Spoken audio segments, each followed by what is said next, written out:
నమస్తే అండి. మీ అందరి మంచి ఆరోగ్యం కోరుకుంటూ మీ ఫ్యామిలీ డాక్టర్ కృపా బజాజ్.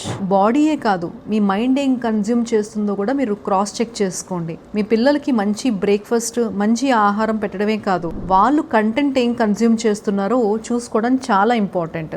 ఇప్పుడున్న యుగం సోషల్ మీడియా యుగం.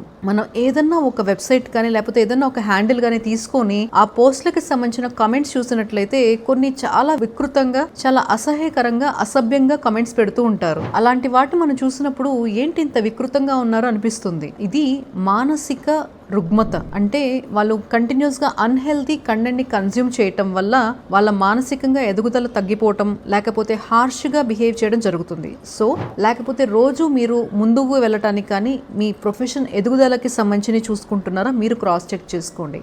మీ పిల్లలు ఎందుకు పనికిరానివి కన్జ్యూమ్ చేస్తున్నారంటే గనక అది టైంకి కట్ చేసుకోవడం చాలా ఇంపార్టెంట్. ఇప్పుడు కూడా వాళ్ళలో ఇన్స్పిరేషన్ నింపడం చాలా ఇంపార్టెంట్ కాబట్టి హెల్దీ కంటెంట్ కన్జ్యూమ్ చేయడం చూసుకోవాలి. సో ఇప్పటి నుంచి మన బాడీయే కాదు, మన మైండ్ ఏం కన్జ్యూమ్ చేస్తుందో చూసుకుందామా? No doom scrolling, only healthy scrolling.